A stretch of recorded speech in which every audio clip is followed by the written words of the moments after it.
Bitbitan atong tigong, bitbitan atong tigong at tukasaong. Maginarahay, maginarahay kita.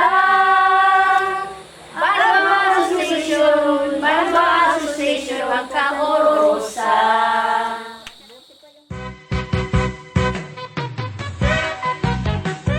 Minsan natubo lang yan, damo lang yan eh. Natubo lang yan. Pwede rin bunutin tapos ipakalat mo para tanim, ipakalat para dumami.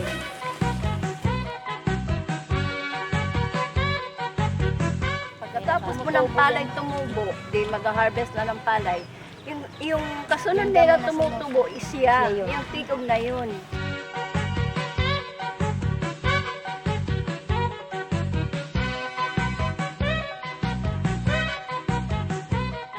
Tulad niyan, pareho yan at saka ito.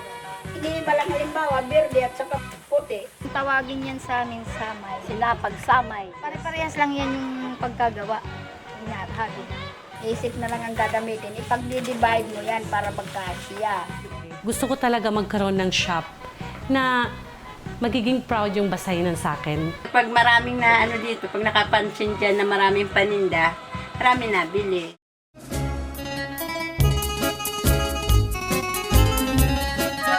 Pag nagsasama-sama po doon, wala mo namang gagawa ng maleg. Contribute, 10 pesos. O, bili tayo ng tuba. Inaano ka ba, anak? Kiringking ka, maging ka daw laging kakatulan ka.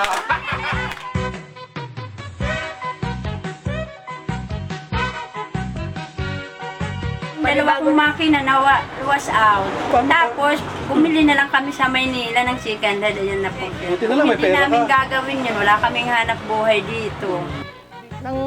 May nang nagpunta dito na taga Samar din, bumili sa akin, sabi, ay Ate Del, mag-ano ka nga, magpa-restro ka raw ng DTI. Yun ang pinag-umpisahan ko yun. Ay, nag-click naman, okay naman.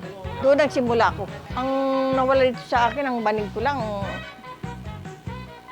mga 200,000, hindi lang. Di-deliver na lang. Kaya umiiyak ako eh. Sinusunog ko yung banig kasi wala namang gamit eh. Masakit talaga sa loob. Tapos susunugin mo lang, sayang din eh. Ano ba, masakit nga.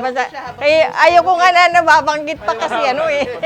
Nung first wash out to, nung makita ko yung shop ko na flat, I don't know where to start. Ewan ko nga dami sabi, ba't Eva dun ka na naman nag-build ng building? Alam nilang na wash out eh. Pero ewan ko, nandito pa rin yung faith rin na babangon tayo. Love ko talaga at basay.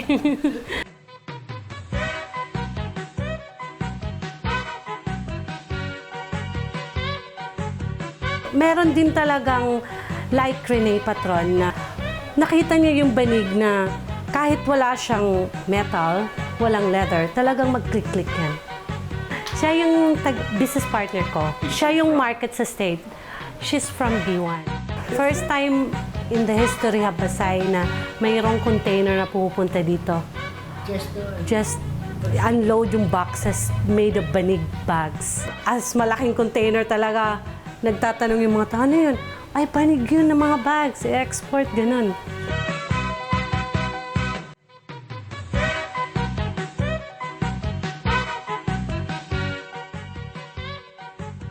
Ito nga yung ano namin, itong mga banig namin. Ito yung, ito, panlaban namin ito sa team.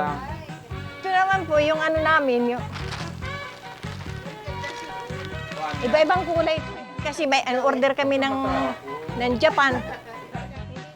Ang naloan ko, ang kinuha ko lang ng pera doon sa 200,000. First time ko lang ito mangutang. Hindi ako pala utang. Nang magyulanda naman, inakundan ako, makakabangon talaga ako. Lakas ang loob ko. Mahirap pag walang pera eh. Kaya ako porsigido talaga ako na magano. Nangutang po, nangutang. Kasi kailangan yun yung mangutang. Lakas loob. Babalik na lang kamo. Babalik na lang. Nangungutang, sir. Para madagdagan yung ano ko, paninda ko.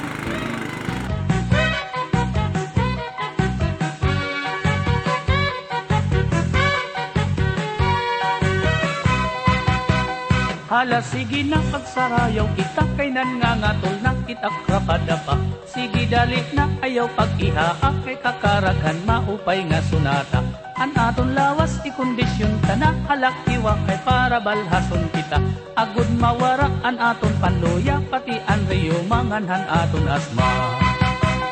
Himanutas yung inuli haira magliliwan kay masayaw punong iya.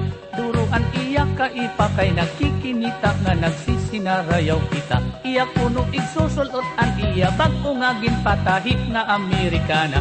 Masayaw hiyangan magalabisan pa kuno maubos aton iya kwarta.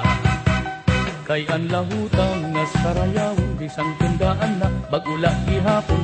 Labi na kunha mga parupaton may nakaminudo. Lahutaan ayong salit bisan diin nga suros sarayaw. Lahuta nga tukaran imbabation. Bisan ano nga istilohin pagsayaw. Ang lahuta di nagudlulupigon.